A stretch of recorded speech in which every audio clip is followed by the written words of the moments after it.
Hi friends, welcome back to our channel మా ఇంటి రుచులు. నేను మీ స్మార్ట్ విజయ. ఈరోజు నేను simple and healthy carrot kheer అయితే చేసి చూపిస్తాను. క్యారెట్ కీర్కి కావాల్సిన పదార్థాలు, తయారీ విధానం ఎలాగో చూసేద్దామండి.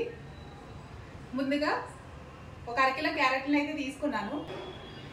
అలాగే ఒక కప్పు పంచదార, 4-5 యాలకులు, డ్రై ఫ్రూట్స్ని అయితే పొడి చేసి పెట్టుకున్నానండి. అలాగే 1 లీటర్ పాలు అయితే తీసుకున్నాను. పాలను ఆల్రెడీ కాగపెట్టి ఉంచాను. తయారీ విధానం ఎలాగో చూపిస్తాను.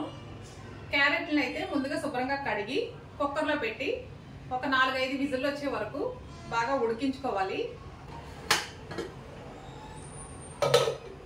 చూసారు కదండి, ఒక 4-5 విజిల్లు వచ్చే వరకు అయితే ఉడికించుకోవాలి కుక్కర్లో పెట్టి.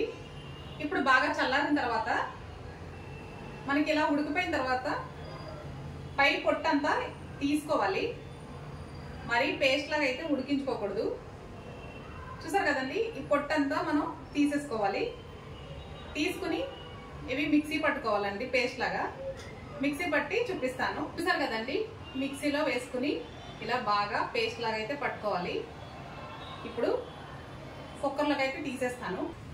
చూసారు కదండి, మిక్సీ పట్టుకున్న పేస్ట్ అయితే నేను కుక్కర్లో వేస్తాను. ఇలా కుక్కర్లో వేసుకుని ఒకసారి స్టవ్ అయితే వెలిగిస్తాను. స్టవ్ వెలిగించుకుని ఇప్పుడు పంచదార అయితే వేసుకోవాలి. పంచదార వేసుకుని బాగా కరిగే వరకు ఉడికించుకోవాలి. మీకు స్వీట్ ఎక్కువ కావాలంటే ఎక్కువ వేసుకోండి, తక్కువ కావాలంటే తక్కువ వేసుకోండి. పంచదార బాగా కరిగిపోవాలి. నేను ఆల్రెడీ పాలు అయితే కాచి పక్కన పెట్టాను. 1 లీటర్ పాలు అయితే తీసుకున్నాను 1/2 కేజీ క్యారెట్లకి. మీకు కొంచెం ఎక్కువ కావాలంటే పాలు కొంచెం ఎక్కువ యాడ్ చేసుకున్నా ప్రాబ్లం లేదండి. ఒక 2 నిమిషాలు అయితే మనకు పంచదార కరిగిపోతుంది కదా. కరిగిపోగానే పాలు అయితే యాడ్ చేసుకుందాము. మనకి పంచదార అయితే కరిగిపోయిందండి. పాలు వేసేసుకుందాము.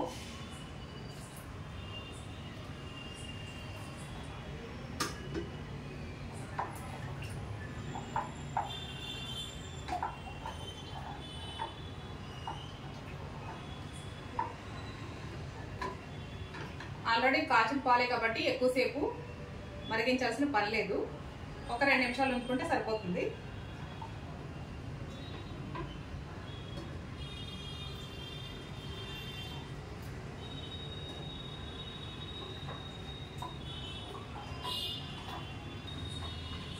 చూసారు కదండి, ఇప్పుడు స్టవ్ అయితే ఆఫ్ చేసేస్తాను. స్టవ్ ఆఫ్ చేసేసుకున్నాం కదండి, క్యారెట్ కీర్ అయితే రెడీ అయిపోయింది. డ్రై ఫ్రూట్స్ కూడా వేసుకుందాము. డ్రై ఫ్రూట్స్లో నేను బాదం, జీడిపప్పు, పల్లీలు తీసుకున్నాను.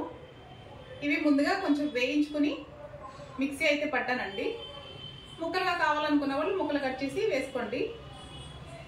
ఇప్పుడు డ్రై ఫ్రూట్స్ కూడా అయితే నేను వేసేస్తున్నాను.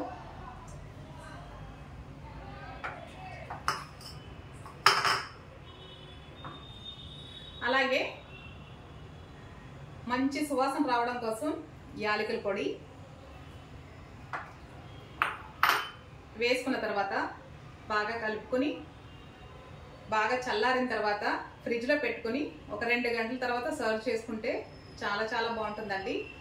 మనకి ఎలాగ సమ్మర్ ఎలాగ స్టార్ట్ అయిపోతుంది కాబట్టి బయట చాలా రకాల జ్యూసులు, డ్రింకులు తాగుతుంటాం కదండి. సింపుల్గా ఇంట్లో ఇలా చేసి పెడితే పిల్లలు చాలా ఇష్టంగా తాగుతారు. తప్పకుండా మీరు కూడా ట్రై చేయండి. ట్రై చేసి మీకు ఎలా వచ్చిందో నాకు కామెంట్ చేయండి. అలాగే బెల్ ఐకాన్ని క్లిక్ చేయండి. ఈ రెసిపీ మీకు నచ్చితే షేర్ చేయండి ఫ్రెండ్స్. అలాగే నా ఛానల్ ఫస్ట్ టైం చూస్తున్నట్లయితే సబ్స్క్రైబ్ చేయండి. ఇది నేను గ్లాసుల్లో అయితే సర్వ్ చేసి చూపిస్తాను. చూసారు కదండి, simple and tasty carrot kheer అయితే రెడీ అయిపోయింది. తప్పకుండా మీరు కూడా ట్రై చేయండి. Thanks for watching. Bye friends.